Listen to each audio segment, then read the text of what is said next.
Hey guys, welcome back to my channel. It's been a really long time since I've done a favorites video, and I kind of have some updated dislikes. I figured I would just kind of combine the two into hits and misses kind of video. Let me know what you think, if you like that idea.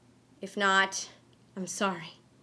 So my first favorite I want to talk about is the Tarte Guard Tinted Moisturizer. I am in the shade medium. I haven't been able to find a tinted moisturizer that I've really liked, and all the ones that I have liked in the past are either discontinued or don't sell them anymore. And this one, oh my god, it answered my prayers. And it also has SPF 20 in it, which is you should always be wearing sunscreen on your face because your face is very important. This is part of their new activewear line, so I really like this. This is really nice for if you're just kind of going for a quick slay and need some just even skin toneness. This is perfect. Again, a tinted moisturizer is not full coverage, so don't get that confused. This is very light coverage. So yeah, but I really liked this. The next thing I wanted to talk about is from Makeup Forever. This is called Starlit Liquid. This is what it looks like. At first I was like, oh crap, is this a nail polish? But no, it's not. I really like this. I have it on my eyes right now. It's not the most pigmented thing. I'll do a little swatch so you guys can see. Well, actually, it's pretty pigmented, but the way that it applies to your eye, you definitely do need to have a shadow on underneath, but I really like it. I feel like it's a really pretty way to add a little bit of glitter and shimmer to your look.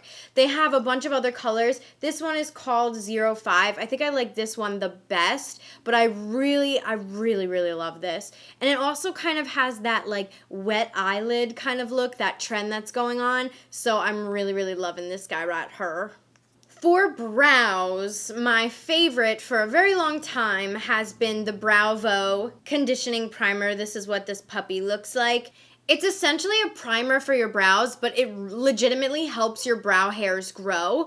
I have been using this for about 8 months, almost every single day, and I feel like my brows have never been this full. They've never looked this good. You definitely do have to use this religiously. You have to use this every single day, and you have to wait a couple months to see a result, but I swear to you, it works. Or for at least me, it worked amazingly.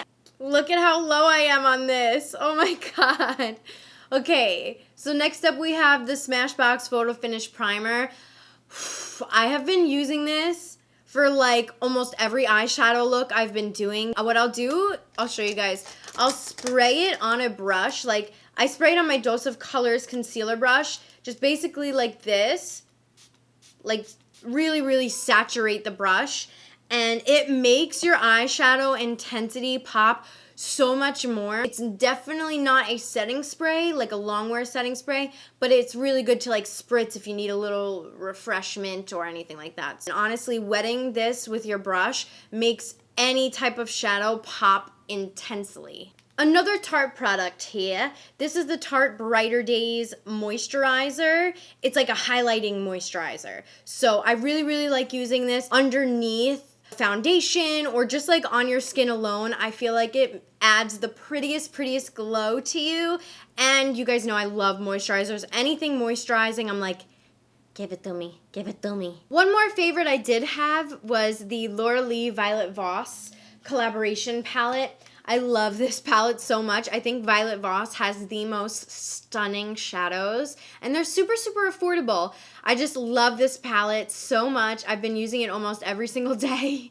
So yes, Laura Lee, you slayed it on this, girl. I love this palette so much, and I'm really impressed with the formula too. The mattes, they're not patchy at all. The shimmers are outstanding. So yeah, if you are interested in Violet Voss's stuff, I totally recommend it. I have never been unsatisfied with a palette that they've put out. So, and my last favorite, dun, dun, dun, dun. This is the Tatcha Classic Rice Enzyme Powder, hunty. Okay, no, but seriously, this is the best exfoliant I have ever used. I have been using it every single day. That's how gentle and nice this exfoliant is. that you can use it every single day.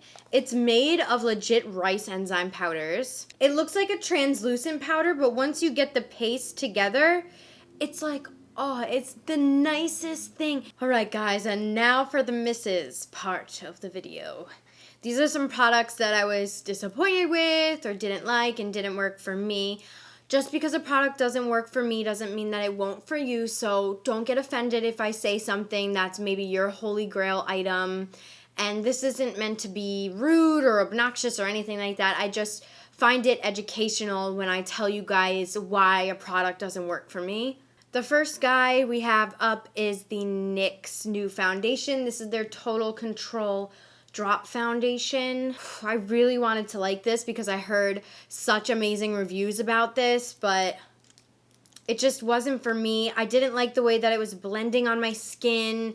I found that the color range was very weird.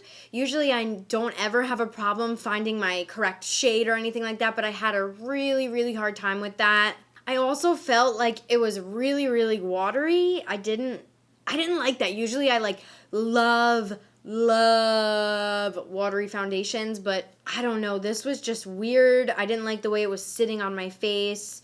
I don't know. The next thing we have is the Bobbi Brown, I think it's called the Shimmer Brick Palette. This is basically what it looks like, and these are swatches. I was not a huge fan of the pigmentation, and I also don't like the way that it feels. Like, if you can maybe just hear this sound, like, can you guys hear that? I don't know, it just felt like really rough, and I really, really have to dig in there to even get the color to show. And yeah, I don't know. I was kind of disappointed with this one because I usually love Bobbi Brown products. I think they have amazing things, but this one definitely was a miss for me. And then the last disappointment I wanted to talk about was the Anastasia foundation sticks. These were kind of hyped up to oblivion, and when I purchased these, I really didn't like them. Like, I tried it on my face, and I was like, okay. You know, the coverage isn't that great. They do have a lot of colors, which is nice, but the coverage wasn't that great. I didn't like the way that it felt on my face or, like, kind of sat on my face. Usually, stick foundations are, like, my BFFLs, and these definitely were not. The reason I'm bringing them up, I know they've been out for a while, is because recently I've been getting a couple tweets from people asking if I liked them or if I could review them for you guys. So this is my honest opinion. I really don't care for these. I also did just want to say that this was not a sponsored video. These are my own opinions and thoughts. So I hope that this was helpful. Let me know what you guys think. If you want this to be a monthly routine thing, kind of like a hits and misses every month. I love you guys so much, and I will see you next time. Bye. Make sure to subscribe. Bye.